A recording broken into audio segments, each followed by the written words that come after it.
نبی کے صحابہ اور نبی کی صحابیات. ہمارا عقیدہ سن لو, اہل حدیث کا عقیدہ سن لو. قیامت کی صبح تک نبیوں کے بعد, پیغمبروں کے بعد, اللہ کے رسولوں کے بعد اس روئے زمین میں اتنی مقدس جماعت نہ گزری ہے نہ گزرے گی. ہمارا عقیدہ یہ ہے. دنیا کا عقیدہ کچھ بھی ہو, ہم نے نبیوں کے بعد اور رسولوں کے بعد اگر کسی کو مقام دیا ہے تو نبی کے صحابہ کو دیا ہے. اور جانتے ہو نبی کے صحابہ کون ہیں؟ میں آج کی تقریر صرف ایک آیت کی روشنی میں کروں گا, صرف ایک آیت پڑھوں گا. اسی آیت کی روشنی میں صحابہ کا مقام بیان کر کے میں اجازت لے لوں گا آپ سے. کون سی آیت ہے وہ؟ قرآن مجید میں سورہ فتح کے نام سے ایک سورت ہے, سورہ فتح کی آخری آیت ہے. آئیے ذرا اس آیت کریمہ کو سمجھ لیتے ہیں. نبی کے صحابہ کی عظمت کو سمجھنے کے لیے میرے بھائیوں صرف اس ایک آیت کو سمجھ لیجئے, بات آپ کو سمجھ میں آ جائے گی. محمد الرسول اللہ, محمد اللہ کے رسول ہیں. والذین معہ, اور جو آپ کے ساتھی ہیں, جو آپ کے کمپینین ہیں, جو آپ کے ساتھ رہنے والے لوگ ہیں.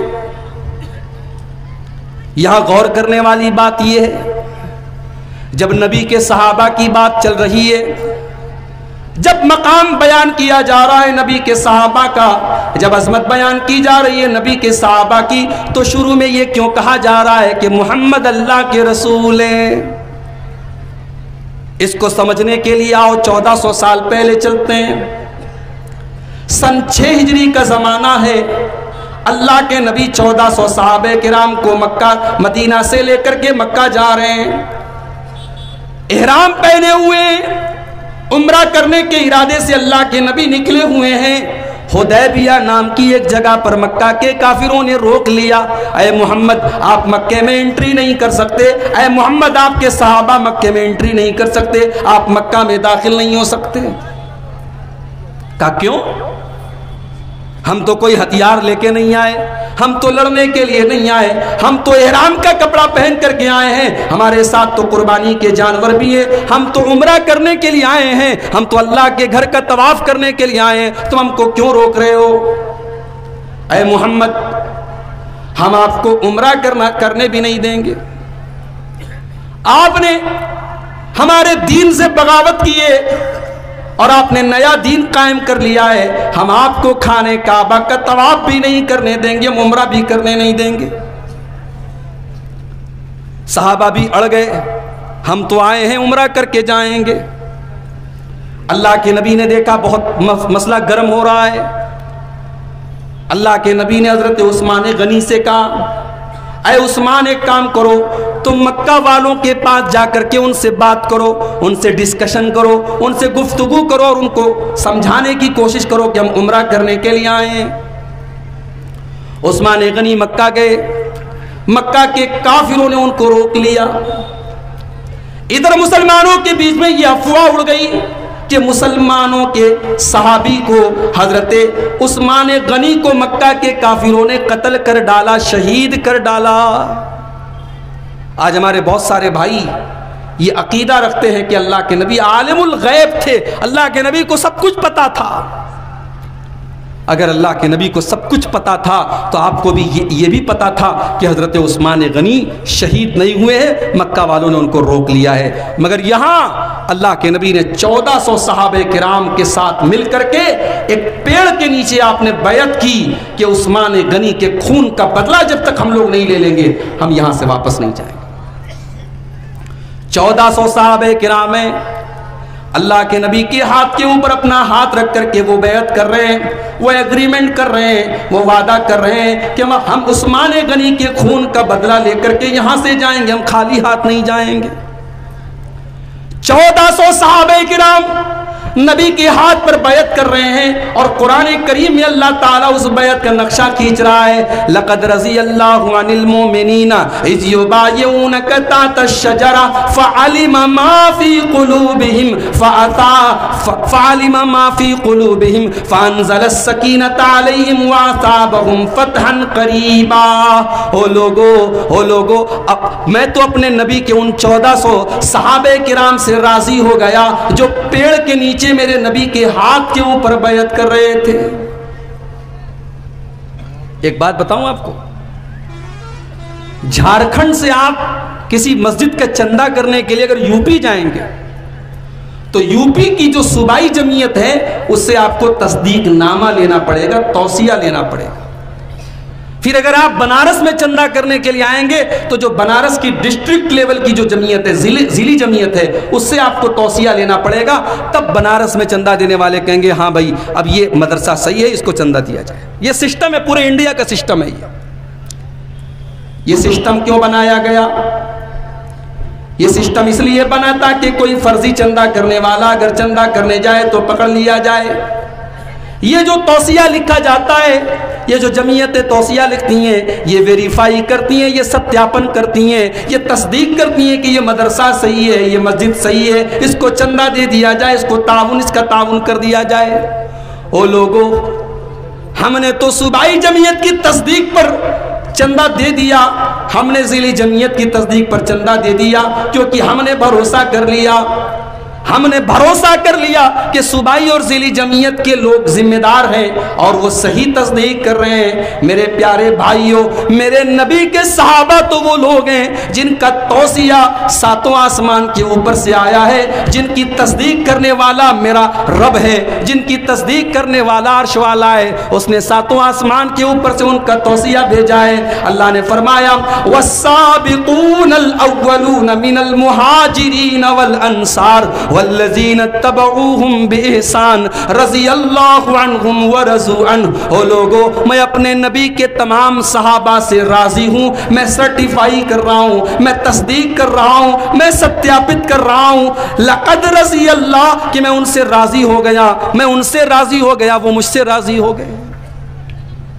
کتنی بڑی بات ہے. نبی کے صحابہ کا توصیہ آسمان سے آ رہا ہے.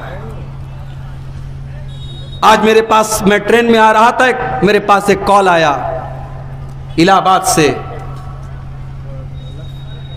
ایک کال آیا، مولوی صاحب مجھے 800 میں 786 نمبر ملے ہیں.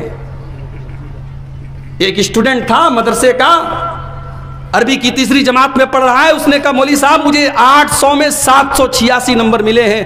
میں نے کہا ماشاءاللہ، مبارک ہو بھائی، بہت اچھا نمبر آپ کو ملا ہے.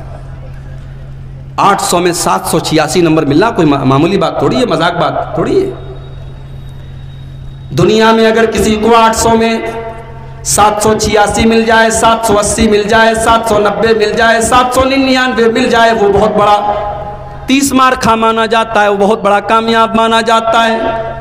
میرے پیارے ساتھیوں، میرے پیارے بھائیوں، میری پیاری ماں اور بہنوں، میرے نبی کے صحابہ تو وہ لوگ ہیں جو اللہ تعالیٰ کے امتحان میں 100 میں 100 نمبر پانے والے لوگ ہیں. اولئک الذین امتحن اللہ قلوبہم للتقوی. اللہ فرماتا ہے او لوگو، میں نے اپنے نبی کے صحابہ کے دل کا امتحان لیا ہے، میں نے ان کے تقوی کا امتحان لیا ہے، میں نے ان کے دل میں جھانک کر کے دیکھ لیا ہے. ان کے دل میں اللہ کا ڈر ہے، ان کے دل میں اللہ کا تقوی ہے، اور اللہ کہہ رہا ہے میں ان کو پورا نمبر دے رہا ہوں. اولئک الذین امتحن اللہ قلوبہم للتقوی. وہ تقوی کے امتحان میں 100 پانے والے لوگ ہیں. 1400 صحابہ کرام نبی کے ہاتھ پر بیعت کر رہے ہیں.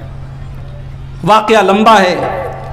پھر مشرکین کے درمیان اور مسلمانوں کے درمیان ایک صلح ہوتی ہے. صلح نامہ میں یہ لکھا گیا، حضرت علی رضی اللہ تعالیٰ عنہ لکھ رہے تھے، انہوں نے لکھا بسم اللہ الرحمن الرحیم. مکہ کے کافروں نے کہا یہ رحمان کون ہے؟ ہم تو رحمان کو نہیں جانتے، ہم تو اللہ کا نام جانتے ہیں، ہم رحمان نہیں جانتے. تم یہ بسم اللہ الرحمن الرحیم مٹا دو اور اس کی جگہ تم لکھ دو بسمک اللہم، جو پہلے ہم لکھا کرتے تھے. اللہ کے نبی نے کہا علی چلو مٹا کے لکھ دو، کوئی بات نہیں. اس کے بعد اس صلح نامہ کے اندر پہلی لائن لکھی گئی، یہ صلح نامہ محمد الرسول اللہ کے درمیان ہو رہا ہے اور مکہ کے قریش کے سرداروں کے درمیان ہو رہا ہے۔ جب یہ پہلی لائن حضرت علی نے لکھی، مکہ کے کافروں نے اٹیک کیا، انہوں نے اعتراض کیا، اے علی یہ تم نے کیا لکھ دیا؟ ہم محمد کو رسول اللہ کہاں مانتے ہیں؟ اگر ہم رسول اللہ مانتے تو پھر جھگڑا کس بات کا ہوتا، پھر لڑائی کس بات کی ہوتی، پھر جنگ کس بات کی ہوتی؟ اے علی محمد الرسول اللہ کو تم رسول اللہ مانتے ہی نہیں ہیں، تم رسول اللہ کو مٹا کر کے محمد ابن عبداللہ لکھ دو۔ حضرت علی نے غصے میں قلم رکھ دیا، کہا بھائی یہ کام میں نہیں کر سکتا، تم نہیں مانتے، میں تو مانتا ہوں، میں تو اپنے نبی کو نبی مانتا ہوں، میں تو اپنے رسول کو رسول مانتا ہوں، تمہارے نہ ماننے سے کیا فرق پڑتا ہے؟ میں رسول اللہ کو مٹانے والا نہیں ہوں۔ اللہ کے نبی نے دیکھا معاملہ گرم ہو رہا ہے، بات بڑھ جائے گی، آپ نے کہا اے علی ایک کام کرو، تم مت مٹاؤ، تم بتا دو کہاں پر لکھا ہے رسول اللہ، میں مٹا دیتا ہوں۔ حضرت علی نے اشارہ کیا، اللہ کے نبی نے رسول اللہ کے لفظ کو مٹا دیا، اب وہاں پر لکھ دیا گیا محمد ابن عبداللہ۔ یہ صلح ہو رہی ہے محمد ابن عبداللہ کے درمیان اور مکہ کے سرداروں کے درمیان۔ اب صلح ہو گئی، صلح ہونے کے بعد مسلمان بہت ناراض تھے، مسلمان بہت اداس تھے، ان کے دل میں بڑا غصہ تھا کہ اس صلح میں ہم نے اپنے آپ کو بہت ڈاؤن کر لیا ہے اور ہم نے بہت گر کر کے صلح کی ہے۔ مسلمانوں میں بہت غصہ تھا، لیکن اللہ کے نبی کو پورا اطمینان تھا، کیونکہ آپ جانتے تھے یہ صلح ہو رہی ہے اللہ کی طرف سے اور ضرور اس صلح کا بہتر نتیجہ نکلے گا، اور بہتر نتیجہ نکلا اور کچھ ہی سالوں کے بعد مکہ فتح ہو گیا اور اللہ کے نبی اپنے صحابہ کے ساتھ مکہ میں داخل ہو گئے۔ اب جو بات میں بتانے والا اس کو نوٹ کر لو، مکہ کے کافروں نے اس تحریر میں سے محمد الرسول اللہ کو مٹا دیا۔ اب یہاں پر اللہ تعالیٰ نے سورہ فتح کی 29 نمبر کی آیت نازل کی، اور آیت کا پہلا جملہ کیا ہے؟ محمد الرسول اللہ، محمد اللہ کے رسول ہے۔ مطلب یہ ہوا کہ مکہ کے کافروں، تم نے اپنی تحریر میں سے محمد الرسول اللہ تو مٹا دیا، تم نے اس کاغذ میں سے اس ڈاکومنٹ میں سے محمد الرسول اللہ تو مٹا دیا، لیکن تم قرآن میں سے تو کبھی نہیں مٹا پاؤ گے۔ میرے نبی رسول اللہ ہیں، رسول اللہ تھے اور رسول اللہ رہیں گے۔ میں اپنے قرآن کے اندر یہ آیت نازل کر دے رہا ہوں، اب جب تک قیامت تک قرآن پڑھا جا رہا ہے تب تک دنیا میں یہ پڑھا جاتا رہے گا، محمد الرسول اللہ، محمد اللہ کے رسول ہیں۔ تم مت مانو، تم نے مٹا دیا اپنے کاغذ سے، مگر میں نے اپنے کلام میں، اپنے قرآن میں اس کو نازل کر دیا۔ اب جب تک قرآن پڑھا جائے گا میرے نبی کی شان پڑھی جاتی رہے گی، اور جب تک اذان ہوتی رہے گی اشہد ان محمد رسول اللہ، میرے نبی کے اللہ کا رسول ہونے کی صدائیں بلند ہوتی رہیں گی۔ تم مت مانو، تمہارے ماننے نہ ماننے سے کیا فرق پڑتا ہے؟ ابھی آپ کو پتا ہے ہمارے اتر پردیش میں وسیم رضوی نام کا ایک منحوس تھا، اس نے مذہب اپنا تبدیل کر لیا۔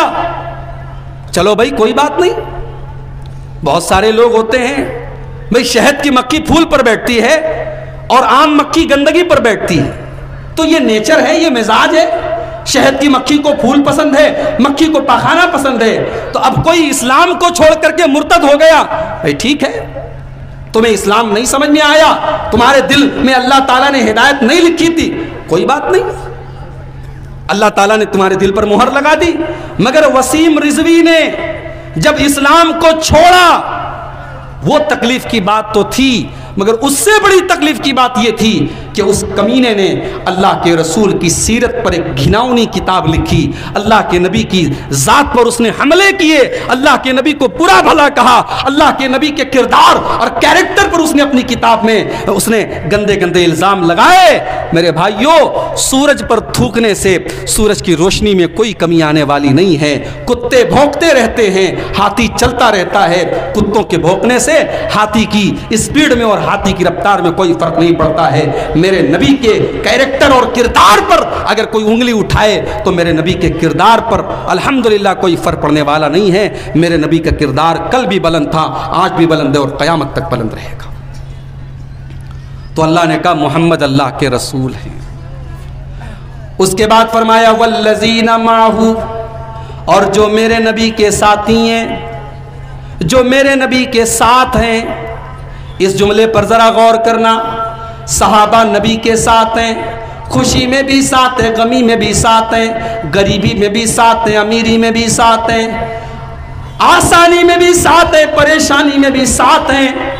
خندق کھودی جا رہی ہے، سردی کا موسم ہے، اللہ کے نبی کا آرڈر ہے، اللہ کے نبی کا حکم ہے، دشمن سے مقابلہ کرنے کے لیے خندق کھودنا ہے۔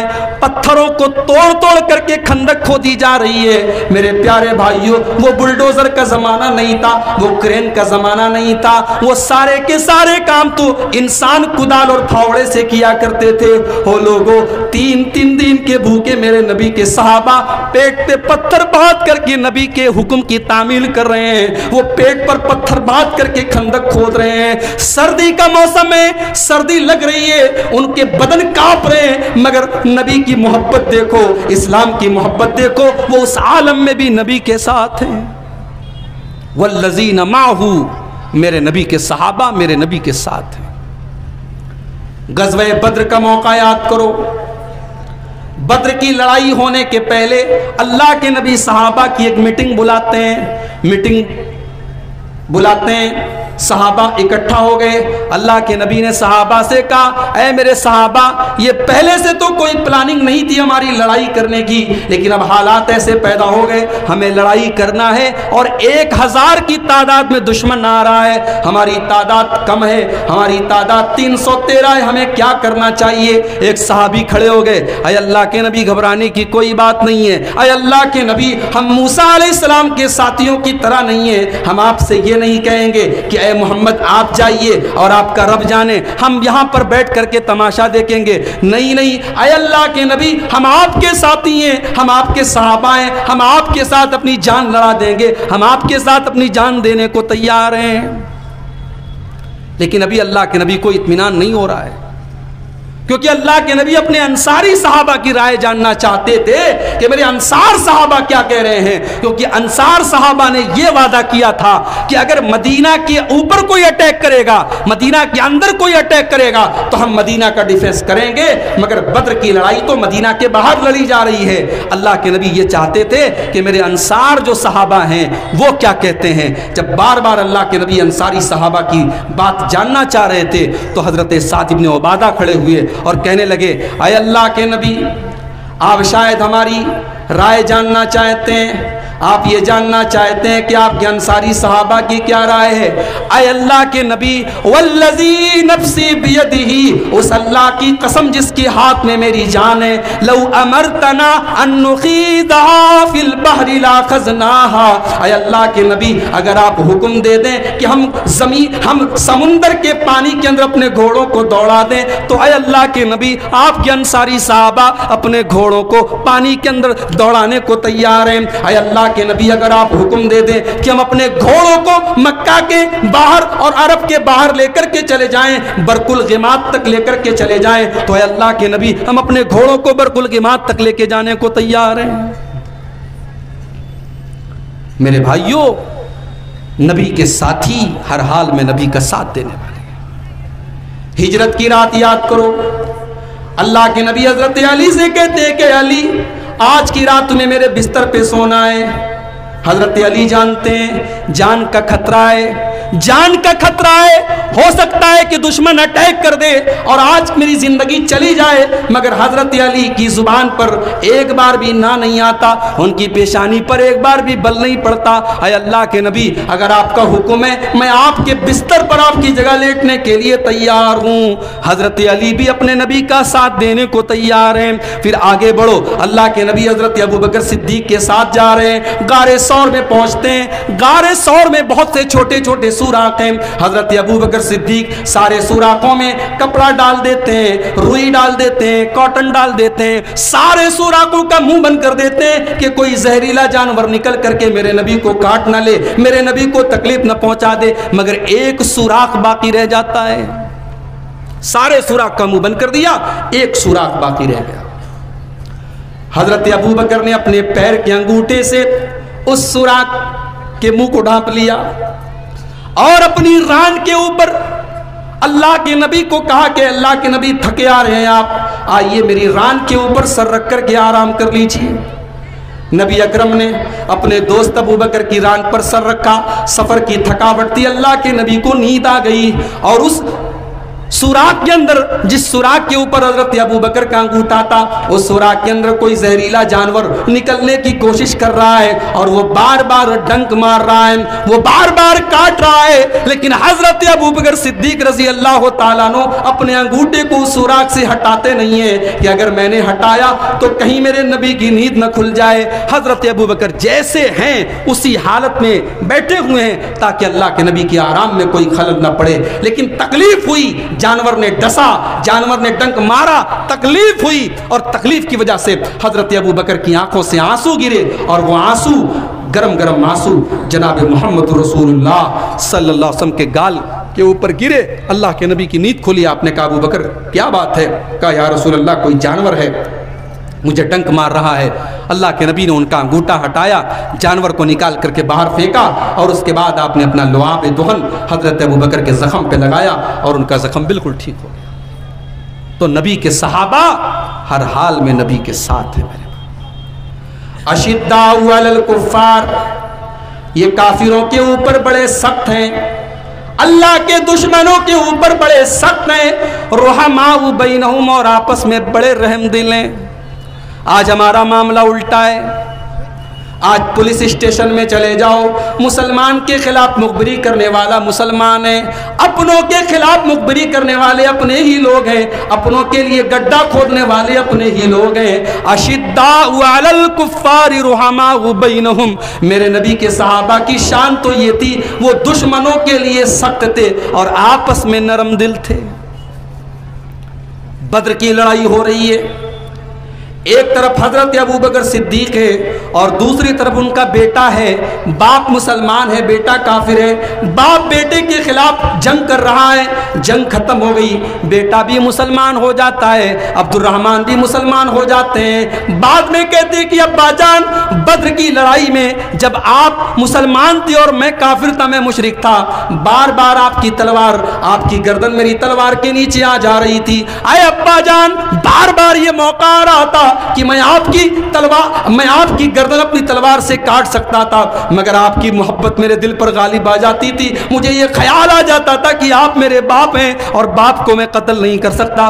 حضرت ابو بکر صدیق نے فرمایا او میرے بیٹے تو نے تو یہ سوچ کر کے مجھے چھوڑ دیا، واللہ لو وجدتک لقتلتک، لیکن اگر تیری گردن میری تلوار کے نیچے آئی ہوتی، اللہ کی قسم اگر میں نے تجھے پایا ہوتا لقتلتک، تو میں تجھے قتل کر دیتا، کیونکہ میں تجھے اپنا بیٹا سمجھ کر کے نہیں، میں اسلام کا دشمن سمجھ کر کے جنگ کر رہا تھا۔ اشداء علی الکفار، کافروں کے لیے سخت ہے۔ اسی بدر کی لڑائی میں ایک صحابی ہیں حضرت مصعب ابن عمیر، ان کا بھائی ابو عزیز، وہ کافر تھا، مشرک تھا، وہ قیدی بن کر کے پکڑ کر کے لایا گیا، اور جب قیدی بن کر کے وہ آیا، حضرت مصعب کی نظر پڑی تو جو مسلمان اس کو گرفتار کیے ہوئے تھا، حضرت مصعب نے کہا اس کو تھوڑا قاعدے سے پکڑو، اس کو مضبوطی سے پکڑ کے رکھو، اس کی ماں کے پاس بہت پیسہ ہے، بہت پیسہ ملے گا اس کو چھڑانے کے لیے۔ ابو عزیز حیران رہ گیا، کہنے لگا اے مصعب، ایک ہی ماں کی اولاد، جس ماں کا خون میرے بدن میں دوڑ رہا ہے اسی ماں کا خون تو تیرے بدن میں بھی دوڑ رہا ہے، اے مصعب کیا یہی بھائی کی محبت ہے؟ کیا یہی بھائی کی محبت کا تقاضا ہے کہ اپنے ہی بھائی کا تو سودا کر رہا ہے اور اپنے ہی بھائی کے بارے میں کہہ رہا ہے کہ اس کو مضبوطی سے پکڑ لے؟ او لوگو، حضرت مصعب نے کیا جواب دیا؟ کہا ان ھذا اخی دونک، اے ابو عزیز تو کافر ہے، میں مسلمان ہوں، تو لا الہ الا اللہ کا ایک انکار کرنے والا ہے اور میں لا الہ الا اللہ کا اقرار کرنے والا ہوں، ان ھذا اخی دونک، تو میرا بھائی نہیں ہے، تجھے گرفتار کر کے لانے والا میرا بھائی ہے، تیرے ساتھ میرا کوئی رشتہ نہیں ہے، اس کے ساتھ میرا لا الہ الا اللہ کا رشتہ ہے۔ اشداء علی الکفار، وہ کافروں کے اوپر سخت تھے، وہ میدان جنگ میں سخت تھے۔ میں آپ کو یہ تعلیم نہیں دے رہا ہوں کہ آپ اپنے سماج کے غیر مسلموں کے ساتھ تعلقات مت بنائیے، ان کے ساتھ دوستی مت کیجیے، ان کے ساتھ انسانیت اور مانوتا کا سلوک مت کیجیے، اچھا سلوک کیجیے، انسانیت اور مانوتا کی مثال پیش کیجیے، مگر مانوتا کا یہ مطلب نہیں ہے کہ آپ ان کے ساتھ جا کر کے ہولی منائیے۔ مانوتا کا مطلب یہ نہیں ہے کہ آپ ان کے بتوں کے آگے جا کر کے سجدہ کیجئے۔ مانوتا کا مطلب یہ نہیں ہے کہ آپ ان کے تہواروں میں جا کر کے شامل ہوئیے۔ یکجہتی اور محبت اور بھائی چارہ اور سدبھاونا اپنی جگہ ہے، اور ایمان اور اسلام اپنی جگہ ہے۔ میرے بھائیوں، الیکشن کا دور ہمارے اتر پردیش میں الیکشن کا دور چل رہا ہے۔ الیکشن کی جب بات آتی ہے، پالیٹکس کی بات آتی ہے، لوگ کہتے ہیں پالیٹکس کا کوئی مذہب نہیں ہوتا، راجنیتی کا کوئی مذہب نہیں ہوتا۔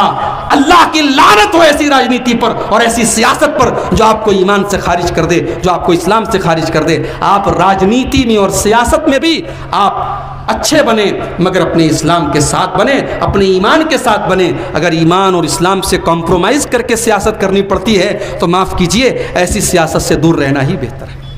صحابہ نے اسلام سے کبھی کمپرومائز نہیں کیا، دین سے کبھی کمپرومائز نہیں کیا۔ اشداء علی الکفار، وہ دشمنوں کے لیے بڑے سخت تھے، رحماء بینہم، اور آپس میں بہت رحم دل تھے۔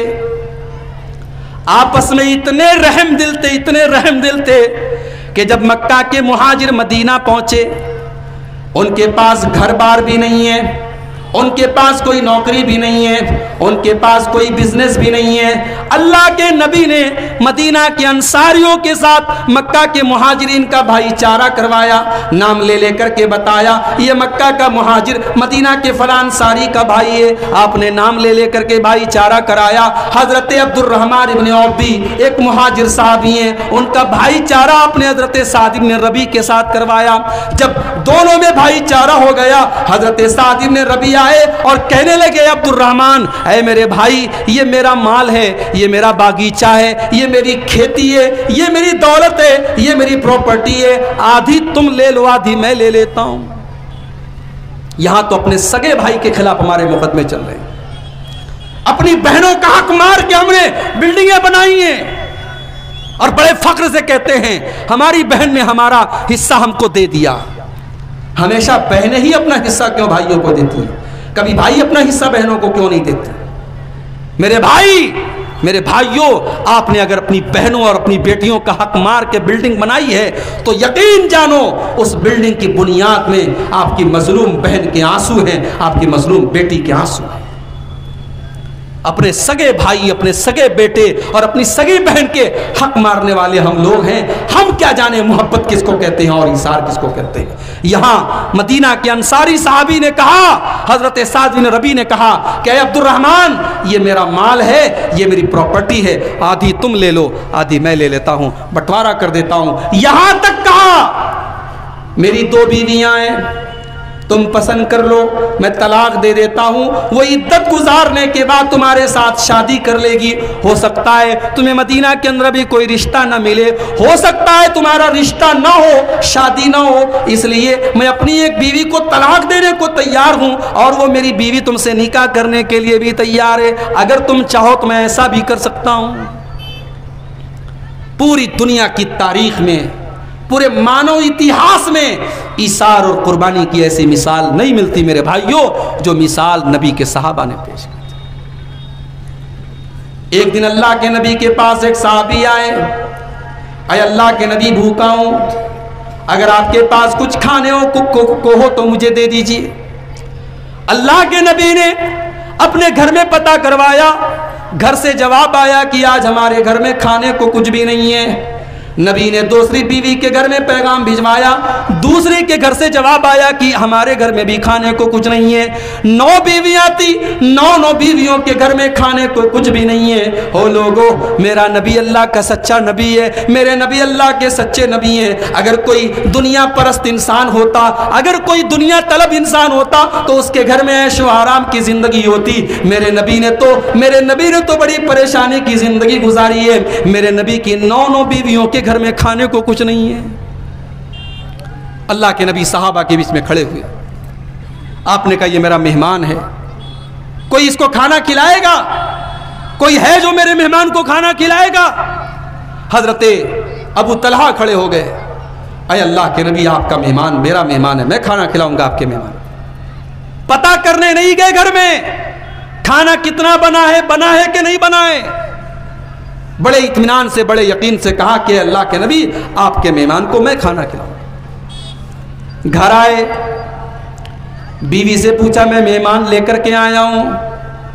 بیوی نے کہا لیس عندنا الا قوت صبیاننا، آج تو ہمارے گھر میں کھانا بھی نہیں ہے، اتنا کھانا ہے کہ بس بچے کھا سکتے ہیں، ہمارے اور آپ کے کھانے بھر کا بھی کھانا نہیں ہے۔ میری پیاری ماں بہنوں، آج مہمان گھر میں آ جائے تو آپ کی پیشانیوں پر بھی بل پڑ جاتے ہیں، کیونکہ آپ کو کام زیادہ کرنا پڑ جاتا ہے۔ آج مہمان کا آنا بھی مصیبت مانا جانے لگا ہے۔ میرے نبی کے صحابہ کے ساتھ ایسا معاملہ نہیں تھا۔ حضرت ابو طلحہ کی بیوی نے کہا اے ابو طلحہ، اے میرے سرتاج، ہمارے گھر میں تو کھانا بھی نہیں ہے، بچوں کے کھانے بھر کا کھانا ہے۔ کہ کوئی بات نہیں، ایک کام کرو، بچوں کو سلا دو، بچوں کو بہلا پھسلا کر کے سلا دو، میں مہمان کو لے کر کے آتا ہوں، مہمان کے ساتھ میں بیٹھ جاؤں گا، میرے سامنے خالی پلیٹ رکھ دینا اور کھانے کے ٹائم لائٹ کو چراغ کو بجھا دینا، مہمان بیچارہ کھا لے گا، وہ یہ سمجھے گا میں بھی کھا رہا ہوں، اور میں صرف جھوٹ موٹ کا منہ چلاؤں گا، مہمان کا پیٹ بھر جائے گا، ہم دونوں میاں بیوی بھوکے سو جائیں گے، نبی کا مہمان ہے، رسول کا مہمان ہے، ہم کو ثواب مل جائے گا۔ میرے پیارے ساتھیوں، دونوں میاں بیوی بھوکے رہ گئے، دونوں میاں بیوی بھوکے رہ گئے اور مہمان کو پیٹ بھر کے کھانا کھلایا۔ جب صبح ہو گئی، حضرت ابو طلحہ اللہ کے نبی کے پاس آئے تو اللہ کے نبی نے ابو طلحہ کی شکل دیکھتے ہی فرمایا اے ابو طلحہ، تم نے اور تمہاری بیوی نے کل ایسا کام کیا ہے کہ تمہارے کام پر بھی اللہ تعالیٰ کو ہنسی آ گئی، اللہ تعالیٰ کو ہنسی آ گئی، اللہ تعالیٰ خوش ہو گیا، اور اللہ نے قرآن کی یہ آیت نازل کر دی وَيُؤْثِرُونَ عَلَىٰ أَنفُسِهِمْ وَلَوْ كَانَ بِهِمْ خَصَاصَةٌ۔ میرے نبی کے صحابہ تو وہ لوگ ہیں جو اپنا حق قربان کر کے دوسروں کی مدد کرتے ہیں۔ رحماء بینہم، آپس میں رحم دل ہیں، ایک دوسرے کے لیے ایثار کا جذبہ ہے۔ میرا بھائی، آج ہم اور آپ خود غرض ہو چکے ہیں، ایک دوسرے کے کام آنا تو بہت دور کی بات ہے، بس چلے تو ایک دوسرے کا گلا کاٹ لیں، بس چلے تو ایک دوسرے کا جینا حرام کر دیں۔ آج ایثار اور قربانی کا جذبہ جو صحابہ کے اندر تھا وہ ہمارے اندر سے ختم ہو چکا ہے۔ اور آگے بڑھو، تراہم رکعا سجدا یبتغون فضلا من اللہ ورضوانا۔ تم نبی کے صحابہ کو جب بھی دیکھو گے یا تو تمہیں رکوع کی حالت میں نظر آئیں گے یا تمہیں سجدے کی حالت میں نظر آئیں گے۔ اتنے بڑے نمازی ہیں، اتنے بڑے پرہیزگار ہیں کہ یا تو تمہیں رکوع کی حالت میں نظر آئیں گے یا تمہیں سجدے کی حالت میں نظر آئیں گے۔ ہو لوگو، آج ذرا اپنے دل پر ہاتھ رکھ کے بتاؤ، جلسے تو بہت ہو رہے ہیں آپ کے علاقے میں، نیما میں ہونے والا ہے، بوریوں میں ہونے والا ہے، برہیٹ میں ہونے والا ہے، پورا علاقہ جلسوں سے پٹ جائے گا، جلسے ہر سال ہو رہے ہیں، مگر ذرا اپنی مسجدوں میں نمازیوں کی تعداد ذرا دیکھ کر کے بتاؤ میرے پیارے ساتھیوں، آج نماز کو لے کر کے ہمارا کیا حال ہے؟ نبی کے صحابہ کا حال تو یہ ہے کہ ان کی پہچان ہے نماز۔ قرآن کہہ رہا ہے تم جب بھی ان کو دیکھو گے یا تو تمہیں رکوع کی حالت میں نظر آئیں گے یا تمہیں سجدے کی حالت میں نظر آئیں گے۔ نبی کے زمانے میں اگر کوئی مسجد میں نظر نہیں آتا تھا تو صحابہ کہتے ہیں کہ دو قسم کے لوگ ایسے ہوتے تو جو مسجد میں نظر نہیں آتے تھے، یا تو بیمار آدمی نظر نہیں آتا تھا یا منافق آدمی نظر نہیں آتا تھا۔ صحابہ کہتے ہیں اگر کوئی عشاء کی نماز میں اور فجر کی نماز میں کئی دن تک نظر نہیں آتا تھا تو ہم یہ سمجھ جاتے تھے وہ مسلمان نہیں ہے، وہ مومن نہیں ہے، وہ منافق ہے، اس کے ایمان میں کھوٹ ہے، اس کے ایمان میں کمی ہے۔ صحابہ کا حال تو یہ تھا، سفر میں اللہ کے نبی کے ساتھ جا رہے ہیں، عصر کی نماز کا ٹائم آ جاتا ہے، عصر کی نماز کا ٹائم آ جاتا ہے،